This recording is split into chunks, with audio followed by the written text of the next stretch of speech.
La Sociedad Española de Radiodifusión presenta... Ser... ¡Viva la radio! Podcast. Siempre.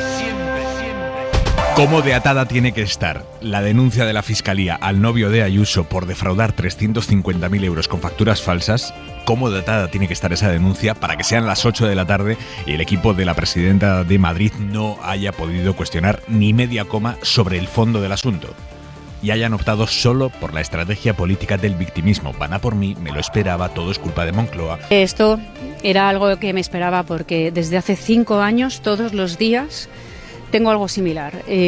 Primero fue mi difunto padre, después fue mi hermano, después fue mi madre, que también salió en muchas noticias, primos, después fue mi pueblo, no dejaron de criticar y de insultar a mi pueblo. ¿Cómo de inapelables tienen que ser los datos que da la Fiscalía en su denuncia adelantada por el diario.es para que Ayuso no haya podido ponerle ni medio pero al fondo del asunto? La acusación de que su novio usó facturas falsas para que pareciera que sus empresas ganaban menos dinero y por tanto tener que pagar menos impuestos por los jugosos beneficios que obtuvo durante la pandemia. Y que tanto Ayuso como el novio viven en un piso que él se compró cuando la agencia tributaria ya estaba investigando ese supuesto fraude. María Jesús Montero, vicepresidenta del Gobierno y ministra de Hacienda. Requiere que la presidenta de la Comunidad de Madrid dé explicaciones y actúe con absoluta transparencia respecto a si efectivamente, como se ha publicado en los medios de comunicación, está viviendo en un piso que se pagó con fraude a la hacienda pública. En media hora empieza en la SER Carrusel Deportivo de Champions. Nosotros seguimos con Hora 25 desde las 9 por Ser Más y en los móviles. Jorge Escorial, buenas tardes. Buenas tardes. A las 9 Barcelona-Nápoles en la vuelta de los octavos de final de Champions. Empate a 1 en el partido de ida. Conocemos el 11 del Barça. Adrián Betts, buenas tardes. Hola, ¿qué tal? Buenas tardes. Sí, confirmado el 11 del Barça. Xavi apuesta por mantener a Pau Cubarsí en defensa. Debuta en Champions el chaval de 17 años y no juega Joao Félix. Sí lo hace Fermín López. Así que el Barça formará con Ter Stegen en portería, Koundé, Araujo, Cubarsí y Cancelo en defensa. Centro del campo con Christensen, Gundogan y Fermín. Arriba Lamine Yamal, Lewandowski y Rafinha. Montjuic se va llenando poco a poco. Hace horas que no quedan entradas, así que el ambiente va a ser espectacular y habrá cerca de 3.000 italianos en la grada. Gracias, Adrián. El otro partido del día, Arsenal-Oporto con 1-0 para los lusos. Y en tenis, octavos de final de Indian Wells, Carlos Alcaraz ante el húngaro Fabián Marozsan, como decías, desde las 8:30, Carrusel Deportivo con Dani Garrido.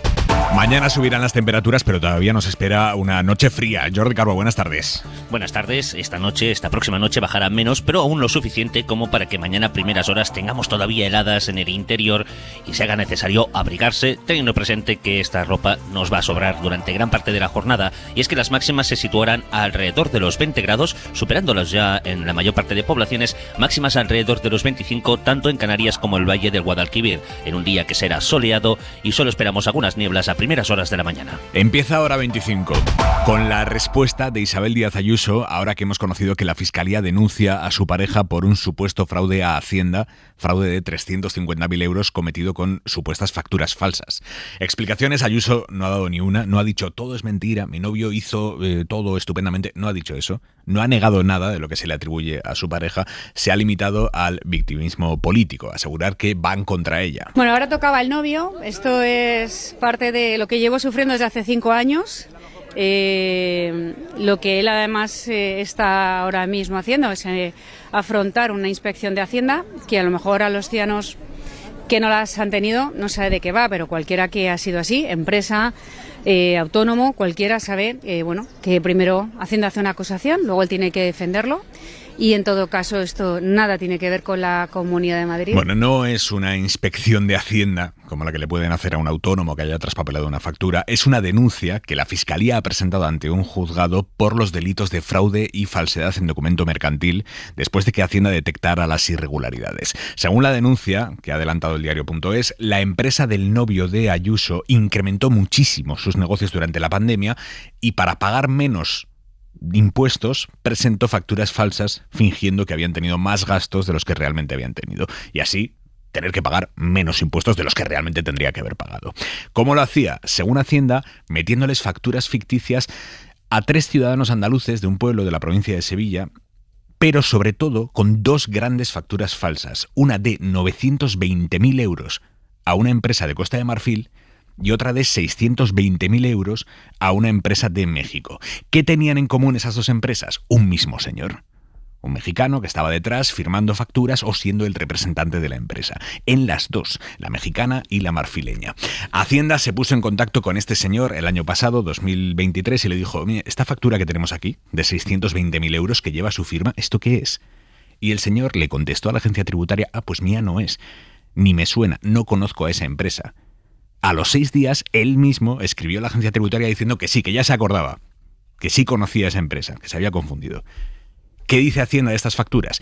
Que son, y leo literal, claramente falsas o falseadas con la finalidad concreta de conseguir la pretendida reducción fiscal en los ejercicios en que incrementaba de forma significativa los beneficios. Esto lo dice Hacienda, lo dice la agencia tributaria. La agencia tributaria avisó a la Fiscalía. La Fiscalía, como es su obligación, presentó la denuncia contra el novio de Ayuso. ¿Y qué dice Ayuso? Pues que todo es el PSOE. Ha llegado a escribir en Twitter: la Fiscalía Provincial de Madrid la preside una señora que fue directora general en el Ministerio de Justicia con Zapatero. Aquí sí debe de apreciar Ayuso la existencia de lawfare, cuando le afecta a ella la posibilidad de que haya lawfare. Le han preguntado hoy los periodistas a Ayuso qué sabía ella de la investigación abierta a su pareja. Sabía solamente que estaba sufriendo una inspección de Hacienda y que, bueno, y que iban a intentar que si trama...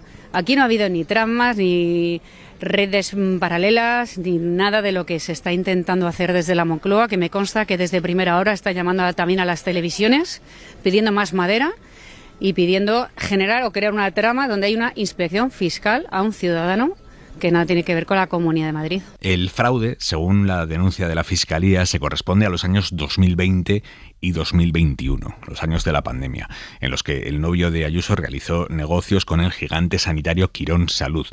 Fue su principal cliente. Alfonso Ojea, buenas tardes. Dice el Ministerio Público en su denuncia que estos ilícitos penales, 2 delitos de fraude a Hacienda y otro más de falsificación en documento mercantil, aparecen en los ejercicios del 2020 y 2021, que recogen unos gastos ficticios mediante la emisión de facturas irregulares.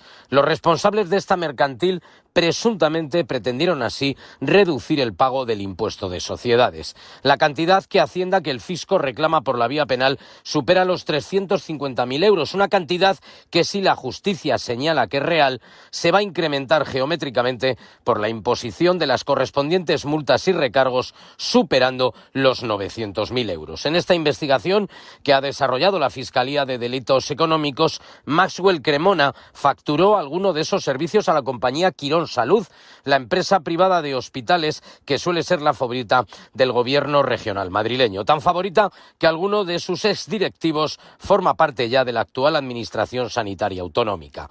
El delito fiscal contempla penas privativas de libertad que van desde 1 año y hasta los 5, mientras que la falsedad documental oscila entre los 6 meses y los 3 años. Y luego está el factor piso. Escuchábamos antes a María Jesús Montero apretar con eso. Se refiere al pisazo que compró el novio de la presidenta de Madrid cuando Hacienda ya le estaba investigando por haber cometido ese supuesto fraude. Es el piso en el que Ayuso vive ahora mismo con el novio. Miguel Ángel Campos. El novio de Ayuso, Alberto González, adquirió el piso del barrio de Chamberí, en el que habita junto a la presidenta, el 27 de julio de 2022, es decir, cuando ambos eran pareja y Alberto ya había obtenido los beneficios bajo sospecha por los que ha sido denunciado por la agencia tributaria. El piso, según datos del registro de la propiedad a los que ha accedido la SER, está ubicado en la 6ª planta de un bloque de viviendas de lujo construidas en los años 70 del siglo pasado para el Alto Estado Mayor de la Defensa y tiene 183 metros cuadrados. Se compone de un vestíbulo, comedor y zona de estar,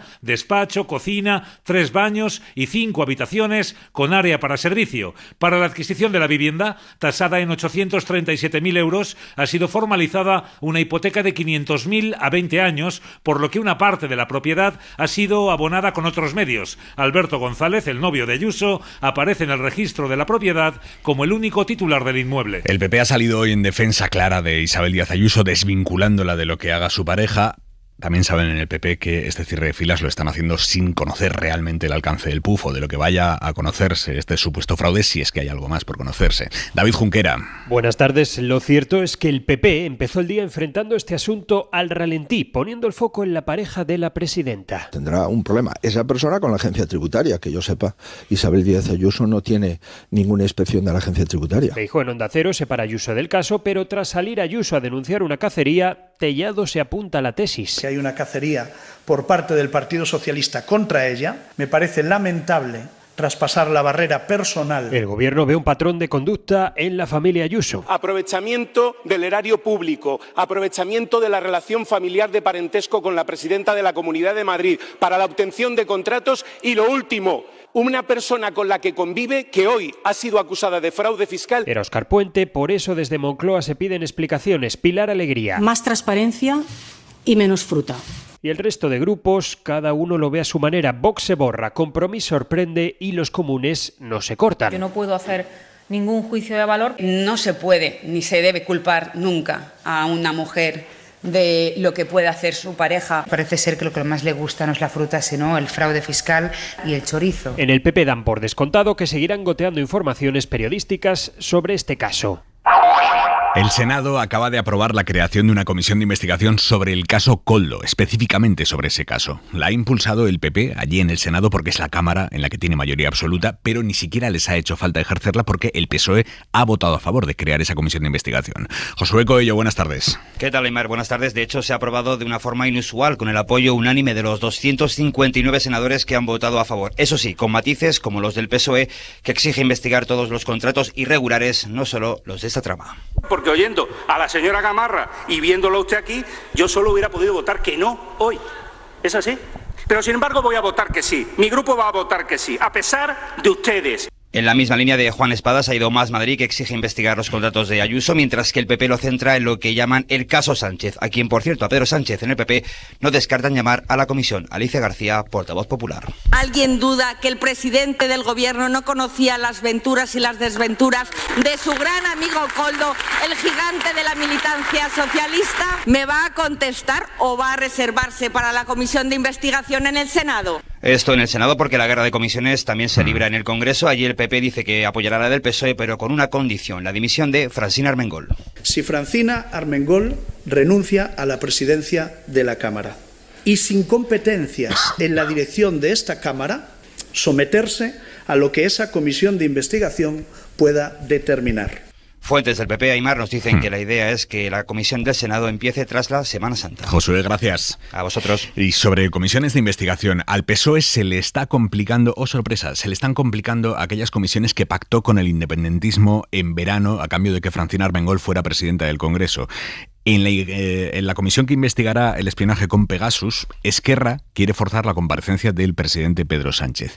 Y en la comisión más delicada de todas, la de los atentados de las Ramblas y Cambrils, la comisión que el PSOE aceptó crear, a pesar de que no va a ser más que un chapoteo en las teorías de la conspiración que el independentismo más radical está agitando, en esa comisión ni siquiera hay un mínimo pacto de qué sesiones o comparecencias convocar. Han tenido que retrasar hoy todo una semana porque no hay acuerdo. Ana Fernández Vila. El PSOE gana tiempo mientras trata de reconducir esta comisión sobre los atentados en Barcelona de 2017, que ahora se le atraganta, con Junts pidiendo incluso reabrir el juicio. Pachi López. Están pidiendo papeles que son de información clasificada y que eso se tiene que hacer con mucho rigor. Este es un frente, pero el Gobierno tiene otros dos más, con las otras dos comisiones de investigación que también les prometió a los independentistas a cambio de su apoyo, tanto en la de la Operación Cataluña como en la de Pegasus. Esquerra Republicana pide llamar a jueces y fiscales, pero el PSOE ya ha dicho que la ley lo impide. Félix Bolaños. El Grupo Socialista cumplirá la ley e impedirá que haya jueces y magistrados compareciendo en comisiones de investigación para hasta 100 personas quiere Esquerra que pasen por esa comisión de Pegasus, incluido el propio Pedro Sánchez, si coinciden los republicanos y el PSOE en llamar a Rajoy a la comisión sobre la Operación Cataluña, mientras el PP quiere que esta sirva para investigar el proceso y piden que acuda el presidente del Gobierno por ser el responsable último de la amnistía. En el día después del aniversario del 11M, lo más lejos que ha llegado hoy Alberto Núñez Feijóo cuando le han preguntado en Onda Cero por la gestión del gobierno de Aznar y el comunicado exculpatorio que sacó ayer la Fundación FAES, lo más lejos que ha llegado Feijóo es a decir que aquel gobierno del PP no gestionó bien la información. Yo creo que al Partido Popular le costó unas elecciones la gestión de aquella crisis y nos fuimos del gobierno. O sea, que se gestionó mal, quiere usted decir. Hombre, bien, no. Porque si las encuestas decían que llevábamos mucha ventaja o cierta ventaja y perdimos las elecciones, entiendo que no gestionamos bien aquellos días, ¿no? El presidente Pedro Sánchez, en su comparecencia esta tarde en el Senado, en la sesión de control al gobierno, donde, por cierto, no ha hecho referencia a la denuncia de la Fiscalía al novio de Ayuso, Sánchez sí se ha referido al 11M, al aniversario del 11M, a las mentiras del PP en el 11M. Yo les digo una cosa, señorías, ruego dejen de insultar la memoria de las víctimas del terrorismo y también la inteligencia de los españoles con su gran mentira, porque de esos lodos estos polvos. La gran mentira del 11 de marzo es el acta fundacional de este proyecto político destructivo que ustedes representan desde hace 20 años a esta parte. Y han detenido en Almendralejo a un joven de 20 años por reventar la puerta de la sede del PSOE con una retroexcavadora. Este es el sonido del vídeo que el supuesto autor ha publicado en redes sociales. Se ha grabado estampando una retroexcavadora en toda la persiana de la puerta, la ha dejado reventada. La policía investiga de dónde sacó el vehículo, eso es lo primero. En los últimos meses se han sucedido los ataques de todo tipo a las sedes del PSOE en media España, pero ninguno tan gráfico como este de cómo interpretan algunos la discrepancia política. Excavadora y ¡pum!, contra la persiana. ¿Para qué dialogar si le puedes empotrar una excavadora a quien no piensa como tú? Hora 25. Aimar Bretos. Hoy por fin se ha inaugurado el corredor marítimo para enviar ayuda humanitaria a Gaza por barco. Mensaje de Josep Borrell esta tarde en la ONU para que no se use el hambre como arma. Cuando decimos que cortar los suministros a una población civil y utilizar el hambre como arma de guerra es algo que va contra el derecho internacional, esto vale igual cuando ocurre en Ucrania que cuando ocurre en Gaza. Y recordar que en este momento hay 500.000 personas que están al borde de sufrir una hambruna, que no es causada por un accidente de la naturaleza, sino por las dificultades que se imponen al acceso a la ayuda humanitaria. Llamamiento de Borrell con el corredor marítimo que apoya a la Unión Europea, Estados Unidos y Reino Unido ya en funcionamiento. Isabel Villar. Lo ha abierto el barco de la ONG española Open Arms en una misión compartida con la ONG del chef José Andrés. El barco ha salido de Chipre hoy a primera hora con 200 toneladas de alimentos, el equivalente a entre 10 y 15 camiones, una cantidad pírrica en realidad para lo que necesita Gaza. Además, el viaje es muy lento y aún no están ni a la mitad del camino. Según el Ministerio de Salud de la Franja, que controla Hamás, otros 9 palestinos han muerto hoy en otro ataque israelí contra personas que esperaban la llegada de un convoy humanitario para conseguir comida en la ciudad de Gaza. Y en Estados Unidos, el fiscal que investigó a Biden por los documentos clasificados se ha defendido hoy por cuestionar en su informe la memoria del presidente.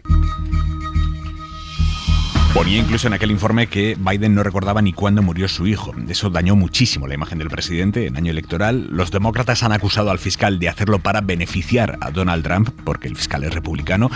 Él dice que incluyó esos comentarios porque tenía que justificar su decisión de archivar el caso contra Biden. Victoria García. El fiscal Hurry hizo un informe que registraba la falta de voluntad de delinquir de Biden al estar en posesión de documentos secretos y oficiales en el garaje de su casa, pero al mismo tiempo dijo que no le funcionaba muy allá la memoria.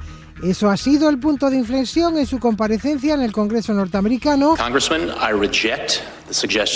Rechazo lo que usted está sugiriendo. Pero es republicano. Sí, soy un republicano registrado. Y con este informe usted está haciendo todo lo posible porque Trump resulte reelegido y le dé a usted algún cargo. Los republicanos indagan si hubo motivación política detrás de un informe tan ligero y comparan por qué a Trump esos mismos documentos le han costado una causa penal abierta en el alto tribunal. Se les ha olvidado a los republicanos explicar que Trump se llevó más de una docena de cajas con información del arsenal atómico y lo de Biden fueron 2 carpetas con documentos relativos a la retirada de Afganistán. Hora 25. Aimar Bretos. La ciencia ha desactivado hoy uno de los grandes mitos, que los mamíferos macho son siempre más grandes que las hembras de esa misma especie. Javier Ruiz Martínez. Si vemos 3 jirafas, lo habitual es identificar a la más grande como el padre, a la pequeña como la madre y a la tercera como una cría. En el caso de las jirafas acertamos. Los machos son más altos, 6 metros y más pesados. La mayoría de publicaciones científicas y documentales siguen esta narrativa. El macho es grande y poderoso. Ahora un estudio publicado en Nature y encabezado por una investigadora de Princeton ha medido pesos y tamaños de 429 mamíferos y desmiente esta idea. En la mayoría, por ejemplo en los caballos, no hay diferencia entre macho y hembra. En el resto, por ejemplo en roedores, la hembra es más grande. El problema, dice el texto, es que la mayoría de estudios solo han mirado las especies emblemáticas, por ejemplo los leones. Por eso los autores concluyen que hay que terminar con este apriorismo de que el macho es más grande y poderoso que la hembra. Son necesarias más investigaciones sobre la biología femenina en todas las especies. La mirada de Vidal Folk. Algunos se lo llevan crudo, perjudican el patrimonio de todos, estafando a Hacienda. Hoy hay un novio de una baronesa política famosa que ya se ha hecho notorio por esa presunta afición. Si así se corrobora, no merece más que desprecio. Y ya veremos si alguien más. Calma, datos, presunción de inocencia, comprobación de los infames indicios y ningún insulto. Hay que distinguirse. Por eso mismo es lícito ni siquiera nombrarlos. Por lo menos hasta que la cosa repose unas horas. Pero sobre todo porque esa trayectoria ruinosa contrasta con una historia muy hermosa de alguien que no solo no se lleva nada de los otros, sino que lo pone todo en bien de los demás. El esfuerzo, el nombre, los recursos, la propia vida. Pidamos un monumento y especialmente el apoyo colectivo práctico para 2 españoles, Óscar Camps y José Andrés. Óscar, el patrón del barco salvavidas de inmigrantes Open Arms, navega desde Chipre en dirección a Gaza. Carga 200 toneladas de alimentos cocinados, organizados y financiados por la ONG de José Andrés, campeona de la solidaridad alimentaria, la World Central Kitchen. No lo resolverán todo, pero su carga equivale a la de 50 camiones. La belleza de esta navegación no proviene de su enorme dificultad, de su grave riesgo en zona de guerra. Lo más bello es que inaugura una nueva ruta de ayuda. Lo todavía más bonito es que la iniciativa civil se adelanta a los gobiernos y los incita, los empuja. Lo inmejorablemente hermoso es que un barquito en plena y agitada mar concentra ahora mismo todos los mejores resortes de la humanidad. Aymar, ¿abrimos una suscripción de apoyo? Para no perderte ningún episodio, síguenos en la aplicación o la web de la SER, Podium Podcast o tu plataforma de audio favorita.